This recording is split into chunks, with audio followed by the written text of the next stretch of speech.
Oh, good morning. I just wanted to give you guys a little bit of a view of what the combine looks like after about an hour of hitting it with the air hose last night. And I worked on it until it got dark enough I really couldn't see what I was doing. But overall, it does do a pretty good job. It doesn't get like the hard like grit and grimy stuff off, but there's still some areas of dust back in there, up under there, and some of the ledges that I will come through and hit again, because I'm only about 3/4 of the way done cleaning this off. But the goal is to go through and get the combine put away yet today, because I want to check this off of the list of things that needs to get done here. I mean, it's the first week of December, and it is kind of nice to do a job like this when it's supposed to be like 40-some degrees. It's supposed to be like 44, 45 degrees out today. But I did all this in the dark last night over here. And yes, there's still some pockets of dirt and dust that I'm actually going to be addressing here in about 5 minutes. But I'm probably going to go through, hit all this down really good with the air hose and not actually hit this with the pressure washer, just because of all these bearings and such. I don't like hitting them. I really don't. I like hitting them with water. I saw the wind's blowing. I already got dirt and crap in my eyes, but the goal is to at least get all the grain and everything out of it, and anything that any rodents might use for making a home over the winter. So another probably half hour, 45 minutes worth of hitting it with the air hose, which once you get all that dirt and stuff on the ground, I mean, it's there. It's not like it's going to magically blow back up onto the combine. And maybe an hour with the pressure washer. I mean, once I realized that it's a lot easier to clean this thing off, most equipment actually, with the air hose first and then hitting it with the pressure washer, it actually sped up how fast you can get done cleaning up the combine in the fall. It used to take 4 hours plus just using the pressure washer, and that's starting from the top down. And the problem is with the pressure washer is that you might hit an area, like say you're hitting this over here, and then the problem is you're going to blow all that dirt and corn over to the other side. And granted, that looked almost as full as this pile of crap on the axle. So the big thing, other than hitting it with the air hose first, and it's really not that bad, I mean, that's all you really need, and literally just start from the top down, but also park the machine into the wind. Say it's blowing from the west right now, and the best thing you can do, the smartest thing to do, is actually start from the back of the machine upwind and work that way, because that way, as you're knocking all the dirt and stuff off, the dust is being carried away by the wind, so you don't get a face full of dirt and grime. So I'm gonna work on this for a little while yet, and then I want to get it put in. We got to pull everything out, which is a hassle, but big deal. And get the combine back in the corner and just be done with it, so we can focus on some of this other stuff. So I'll catch up with you later. Well, today kind of got away from me, but if you guys can see out there, well, in the little screen here, yeah, you can kind of tell it's green. The combine is clean.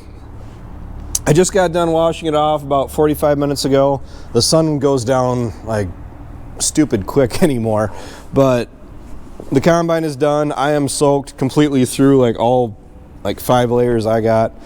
Ryan was actually helping me go through, and he was putting all the side panel, the sheets back on for me, and then I was going through and washing all those off. So the combine, I'd probably put it like 90% clean. I mean, we aren't about to sit and worry about a couple of specks of dust in nooks and crannies. I'm more worried about getting rid of anything that's going to make the rodents decide to set up shop and live in it for the rest of the winter. And that has definitely been averted. The goal is to go through, we got to pull pretty much everything out of the machine shed tomorrow and really shake some stuff up.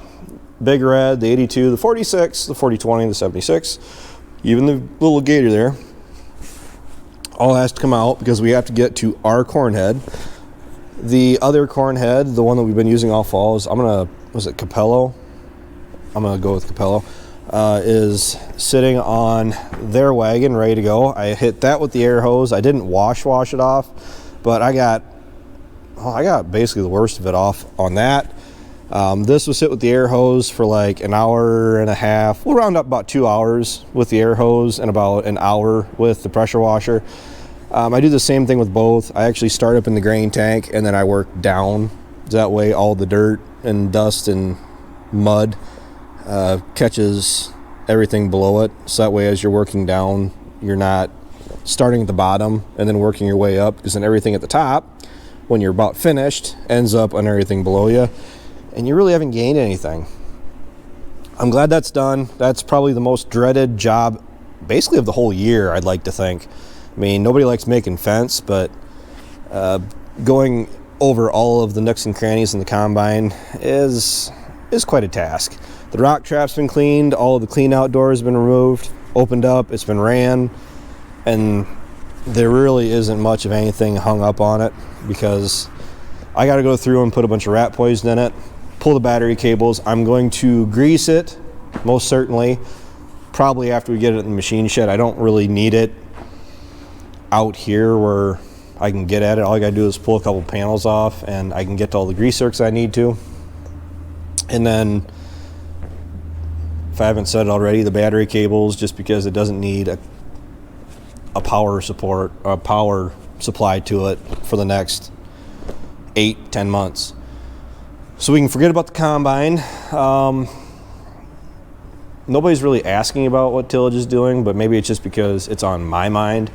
But I don't know if we're going to be doing any chisel plowing. We do have the ripper hooked up. The goal is to try to get some of that done yet the end of this week. I mean, today is the 4th. I don't have my phone on me, so I don't know what's all going to go on. The weather pattern that we're in right now is tricky because it is muddy out. It is actually kind of warm out, but it's not that warm when you're soaked. It's about 44 to 46 throughout the later half of the day. Ryan and I actually started this day off working on that, and then Ryan called me and he wanted me to bring that out, and we went and hauled in 2 loads of corn fodder. The JCB and the tracks gets around just fine, but the 76 and my bale carrier do not. So after 2 trips and a few 6-inch ruts through the field, we pulled the pin on that. We only have about 4 loads to haul in the morning. So the plan is, because when it gets dark like this, it gets cold fairly quick. The ground is going to firm up. It's getting down into the low 20s and then mid 40s throughout the day. Probably the most days in a row we've actually had blue sky and sunny since, you guys remember when I was making that hay back in September? That's not an exaggeration. I think that's the last, I didn't even get all that made. I only made half of it, or 2/3 of that hay. I mean, a third of it is still sitting down there. That's like the longest stretch of continuous sunshiny days we've had. Today is the same thing. Today is Wednesday, Monday, Tuesday, Wednesday, and they're calling for sunshine for the next 2 or 3 days yet.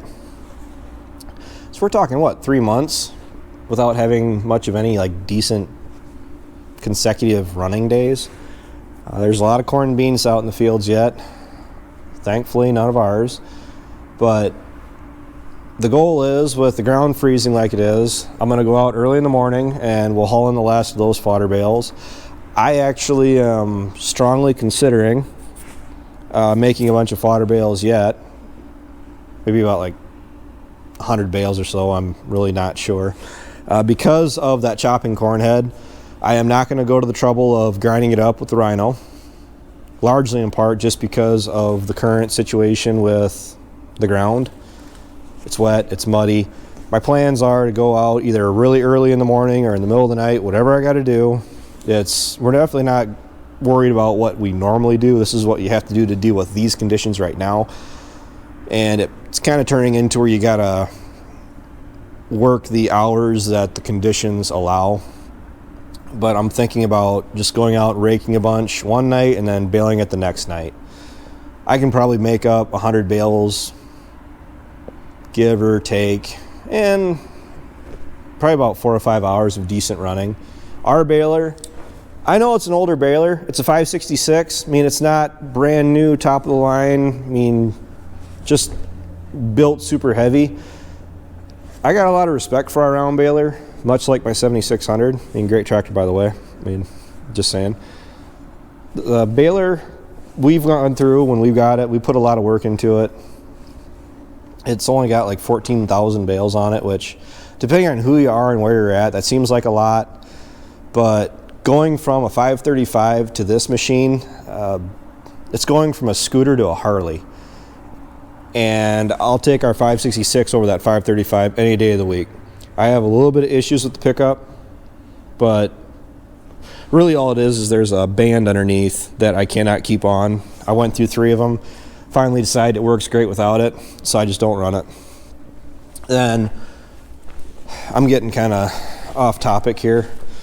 We're going to go through and we're going to move all of our equipment around and shift gears, forget about harvest, forget about the combine. I can wait till next summer and try to focus on some of this last minute panic kind of stuff. The reason I say it's last minute panic is because they are calling for some like 0 and significantly colder days coming up here in about a week. So it's kind of like utilizing your days the best you can. We got to haul some manure yet. I don't know if we'll be chisel plowing anything. Ryan's going to try to rip what he can. I'm thinking that VT is probably going to be the primary used tillage tool this fall yet. Won't be able to run all day, but what I currently got in my mind is if we can at least go through in the mornings before that ground is muck or pudding, but not so early that it's just concrete. And that really isn't the case right now. I mean, it's not really getting frozen that hard at all. But to go through with that VT and work all these stalks down, get that dirt kind of shook up a little bit, get all the residue, the leaves and everything stuck down into the ground so we don't have to worry about them blowing away, and expose a little bit of the dirt so that way come next spring, the ground warms up a little quicker, it hopefully dries out a little quicker, and allows us to get more of these tasks done next spring as opposed to having to wait around and wait for the sun to really get that ground really warmed up. So hopefully we'll gain a few days. We do have ditches to deal with. I'm not happy about that. Nobody is happy about that. It's purely on Mother Nature. So we got to deal with that. We got to put some waterways in. We got to look at seeding down a bunch of, just rotational new seeding hay again. Ryan, believe it or not, is liking the wrapped seeding that he did this year, that oatlage, whatever. His cows are definitely showing that they'd prefer that over the grass bales he's feeding them right now, which is really surprising because the grass bales are some really awesome looking feed. I mean, it's that last grass we baled for Ryan is probably some of the best stuff we made this year, and the cows prefer the wrap bales. So that says something about wrapping your hay, right? So I'm gonna keep filming. It's a lot easier to keep the camera on me at the moment. There's a lot more random stuff going on too. It's a lot more fun to film. So we'll see where we end up tomorrow. I gotta go home. I really wanted to keep doing something, but from the ground is at like peak mud or muck right now, just from all day with the sun hitting it, and you can't hardly do anything. So I'm thinking go home and something to eat, go to bed, and get up here actually pretty early where the ground is froze, where we can get around and do some work, and we'll just go from there. So hope everybody's having fun, enjoying the weather. If you're not enjoying the weather and you're in some big city, I hope you're at least able to look out the window once in a while and not stuck in a cubicle somewhere. Because I know I certainly wouldn't survive working a 9 to 5. That's for certain. So, thanks you everybody that is tuning in. Thanks for watching. Take care, take it easy, keep in touch. I'll talk to you guys later.